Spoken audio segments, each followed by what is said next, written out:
सही में यार पिछले 2-3 हफ्तों से क्या ही आग लग गई है मांगाकास को, यानी जो मांगा लिखते हैं, कि वो हर चैप्टर में धमाका किए जा रहा है। वहां वन पंच मैन को ले लो, जहां पर कि कास में गारो जैसा अपोनेंट आ गया सैटामा से फाइट करने। जुजुत्सु काइसेन में ले लो, जहां पर कि यूजी और सुकुना के सीक्रेट्स रिवील हो रहे हैं, उनकी असली पावर्स दिखाई जा रही हैं। और वहीं वन पीस में हर चैप्टर के बाद ऐसा लगता है कि यार एंड काफी ज्यादा नजदीक है। और इस बार के रिसेंट चैप्टर में तो सही में बहुत बड़ा स्टेटमेंट दे दिया वेगापंक ने कि पूरी दुनिया समुद्र में डूब जाएगी। अब ऐसा वेगापंक कैसे कर पाया सारे गोरोसेस के उसके अगेंस्ट में फाइट करने के बावजूद, और क्यों वेगापंक ने एग्जैक्टली ऐसा ही क्यों बोला कि पूरी दुनिया डूब जाएगी समुद्र में, ये सब कुछ जानेंगे आज इस वीडियो में। So if you are interested keep watching.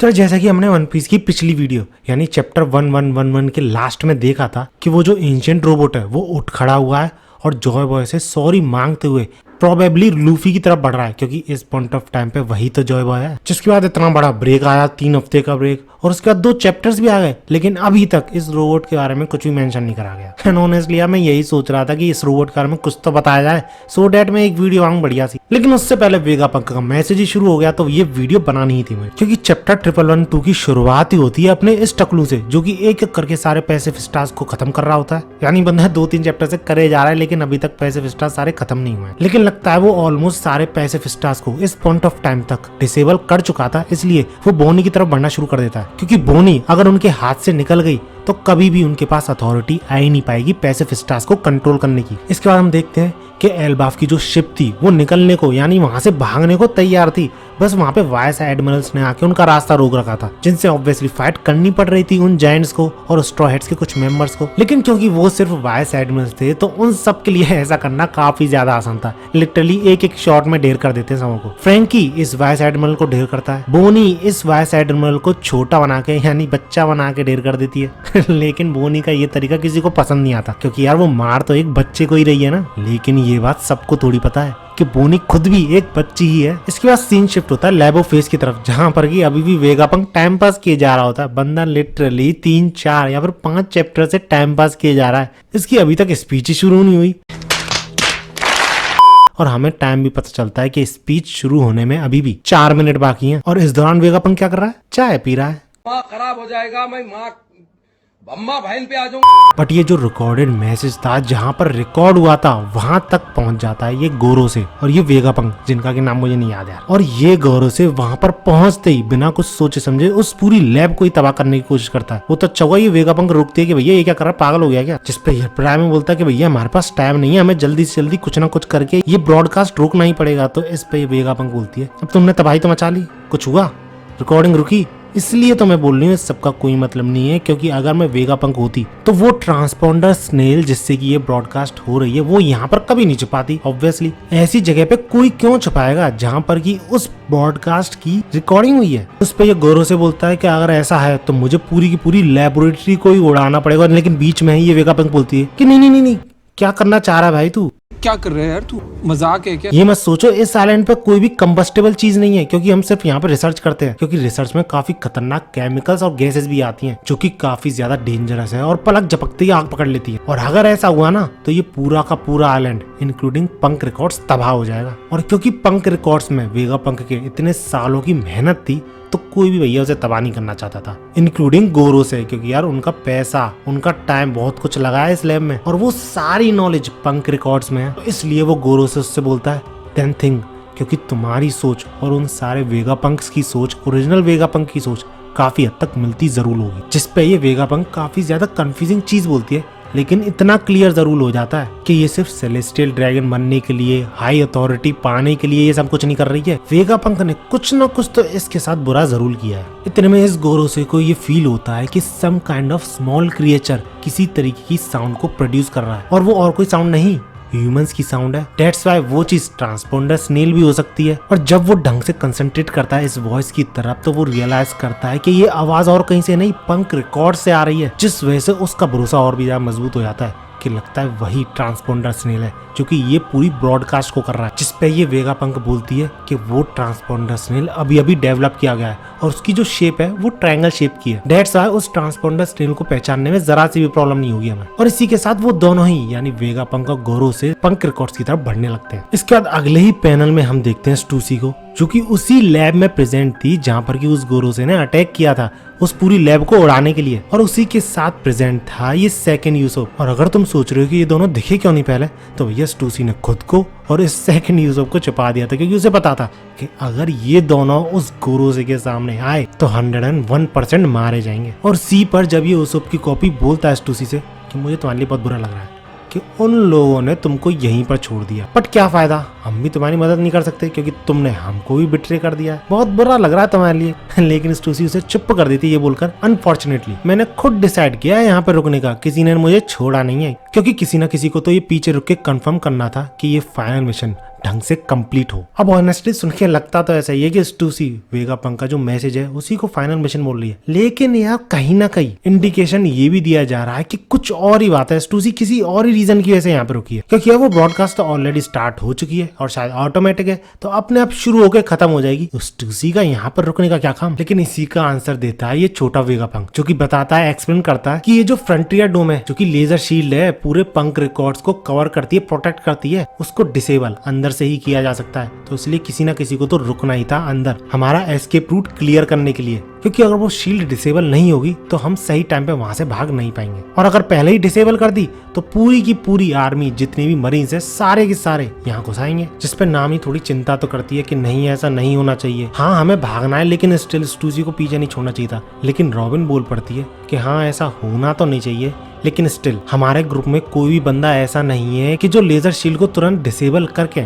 इतनी बड़ी डिस्टेंस को कवर कर सके, यानी कमांड रूम से हमारी शिप तक पहुंच सके इंस्टेंट में। तो इसी पे एग्री करते हुए वो छोटा वेगापंक बोलता है कि हाँ मैंने कैलकुलेशन की थी, तुम्हारे ग्रुप में भी कोई ऐसा नहीं है और हमारी वेगा फोर्स में भी कोई ऐसा नहीं है जो कि इतनी जल्दी ये चीज कर सके। और ऊपर से स्ट्रॉयड्स की जो शिप रखी हुई है वो क्लाउड्स पे रखी हुई है, तो वो वेगापंक इतना तक बोल देता है कि अगर वो शील्ड डिसेबल हुई तो 101% ये शिप क्रैश कर जाएगी। इसके बाद हम देखते हैं ओरिजिनल यूसुफ को, जिसकी हमेशा की तरफ फटी पड़ी है और वो तुरंत ही वहां से भागने की सोच रहा है, जिसके लिए वो सबसे हेल्प मांग रहा है शिप को रेडी करने में, सो डेट जोरो और बाकी सब जैसे ही शिप पे पहुंचे वो तुरंत ही वहां से कोब डी ब्रस्ट के थ्रू भाग सके। इसके बाद ये एडिसन अचानक से कूद जाता है वहां से स्ट्रॉ हेड्स को वहां से भाग निकालने के लिए, और पता नहीं हमें छोटा सा ब्लास्ट दिखाया जाता है।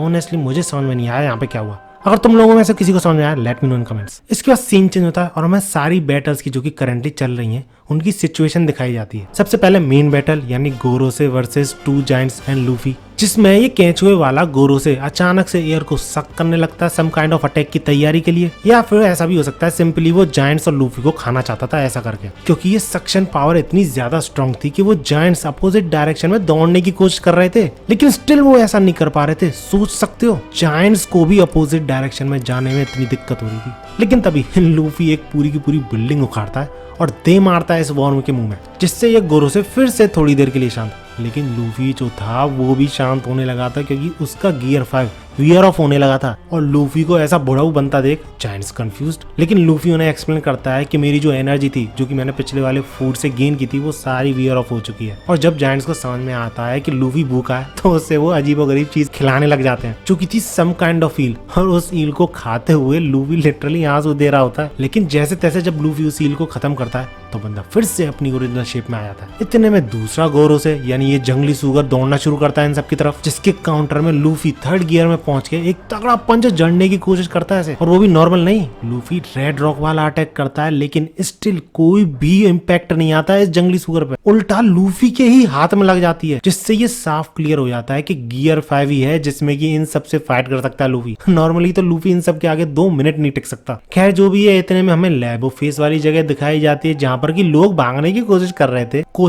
तैयारी कर रहे थे, लेकिन इतने में वहां पर एंट्री हो जाती है सैटर्न की, और एल्बाफ वाली शिप के पास जहाँ पर की वाइस एडमिरल्स ऑलमोस्ट हार चुके थे वहां पर एंट्री हो जाती है इस टकलू की। और रही बात ब्रॉडकास्ट की, तो इस गोरोसे को ब्रॉडकास्टिंग स्नेल भी मिल जाता है, और वो जो मैसेज है उसको ब्रॉडकास्ट होने में टाइम बचा होता है इस पॉइंट ऑफ टाइम पे सिर्फ 1 मिनट। इसके बाद जब वो गोरोसे, जिसका कि नाम शायद मार्स है, पंक रिकॉर्ड्स तक पहुंचता है, यानी जहां पर वेगापंक का सिर प्रेजेंट था, उस लैब में पहुंचता है, तो वो काफी शॉक होता है ये देखकर कि वेगापंक मरा भी है या फिर अभी भी जिंदा है अपने पंक रिकॉर्ड्स में।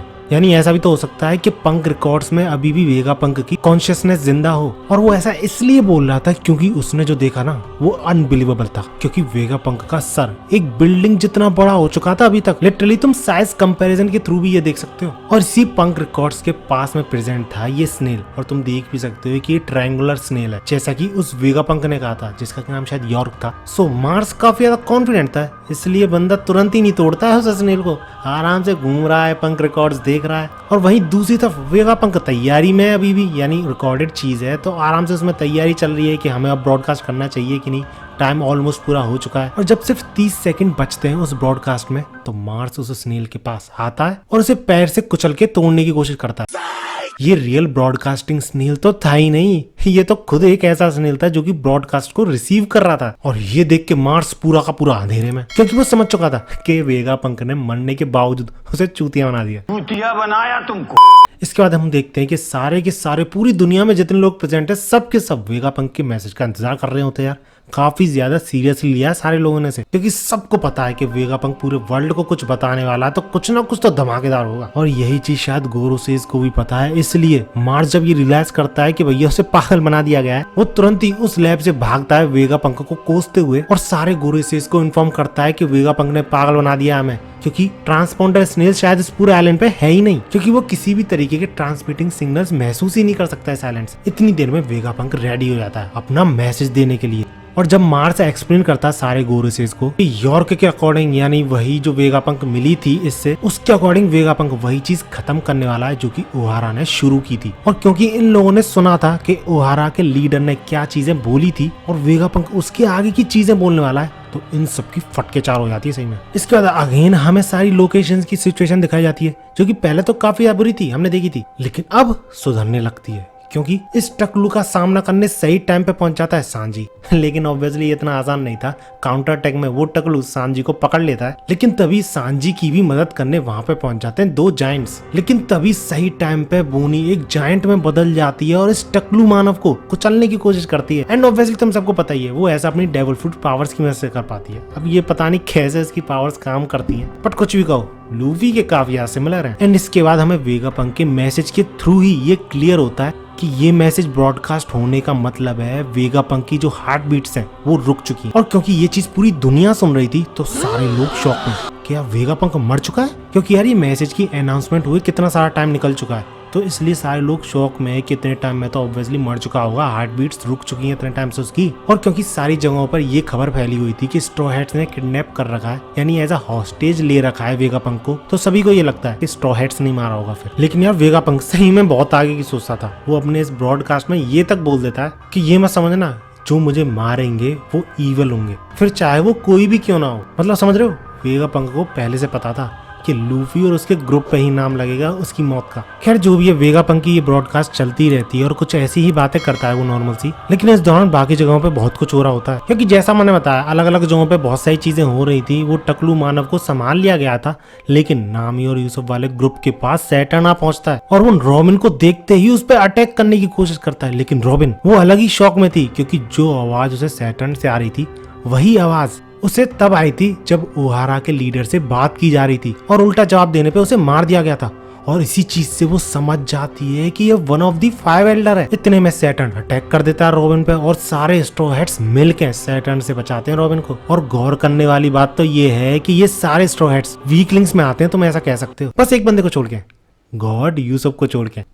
दूसरी तरफ हम देखते हैं मार्स को, जो कि अभी भी कंफ्यूजन में होता है कि उसे कहाँ जाना चाहिए, क्योंकि जितनी भी लाइफ फॉर्म्स है इस पूरे आइलैंड पे वो उन सब के पास तो जा नहीं सकता। और ऐसा भी नहीं है कि वो यूनिक सी वेव्स महसूस कर रहा हो सो डेट वो ट्रांसपोंडर स्नेल को ढूंढ सके। तो इसलिए अब सब कुछ यॉर्क यानी इस वेगापंक के हाथ में था, क्योंकि इसी की थिंकिंग अगर वेगापंक की थिंकिंग से मिलती है तभी उस स्नेल को ढूंढा जा सकता है। अब ऐसी सिचुएशन को देखते हुए मार्स सारे गोरोसे को सजेस्ट करता है कि शायद उन्हें पावर स्टेशन को उड़ा देना चाहिए, लेकिन इस पे वो सारे गुरु से इनकार कर देते हैं, क्योंकि अगर ऐसा किया तो बाकी जो इम्पोर्टेंट इक्विपमेंट्स हैं वो सारे भी डिस्ट्रॉय हो जाएंगे और वो ऐसा होने नहीं दे सकते। और दूसरी चीज द मदर फ्लेम थी उसको भी रेप्लिकेट करने का तरीका वो खो देंगे, तो उसको गंवाने का रिस्क तो ये लोग ले नहीं सकते। और इन्हीं बातों में काफी दिन निकल जाती है और वेगापंक फाइनली एक बम फोड़ता है बहुत बड़ा, जो की था our world is going to sink into the ocean and that's it. यहीं पे चैप्टर एंड होता है और इसी से रिलेटेड काफी सारी थ्योरीज भी बनना शुरू हो चुकी हैं, जिनमें से एक फोरशैडोइंग की थ्योरी मैंने पोस्ट भी की थी अपनी कम्युनिटी पोस्ट पे कि रॉजर के क्रू को पता था ये चीज पहले से, इसलिए तो शैंक्स के क्रू में कोई डेविल फ्रूट ईटर नहीं है। ट्रोकोस एक व्हेल के अंदर रहता है, रेलिंग यानी डार्क किंग शिप्स पे कोटिंग करने का काम करता है। ये सारी चीजें इस स्टेटमेंट के अराउंड रिवॉल्व करती हैं, तुम्हें नहीं लगता? लेकिन पूरे वर्ल्ड के डूबने का रीजन क्या ही हो सकता है? स्टार्टिंग में तो मुझे लगा था वो मदर फ्लेम का यूज करके पूरी डिस्ट्रक्शन मचाई जाएगी, सारे आइलैंड को डुबा दिया जाएगा, यही लग रहा था मुझे, क्योंकि सेलेस्टियल ड्रैगन तो रहते हैं रेड लैंड पे, वो तो सेफ रहेंगे, बाकी के लोगों को डुबा दिया जाएगा, ऐसा ही कुछ होगा। लेकिन ये चीज फिर भी यार काफी हद तक गलत लगती है, क्योंकि ऐसा हुआ तो यार क्या ही बन जाएगा ये एनीमे। आई मीन डिस्ट्रक्शन होगी लेकिन इस स्केल पे आई डोंट थिंक होगी। बाकी तुम सबको क्या लगता है, क्या व्यूज है तुम्हारे इस चैप्टर पे, इस स्टेटमेंट पे? लेट मी नो इन कमेंट्स। वीडियो अच्छी लगी तो लाइक जरूर करना, डिस्क्रिप्शन में लिंक है डिस्कॉर्ड का, उसे ज्वाइन जरूर कर लेना क्योंकि गिव अवे है काफी बड़ा। ऐसी ही वीडियोस के लिए मेरे चैनल को सब्सक्राइब जरूर करना। मिलते हैं अगली वीडियो में। भागो।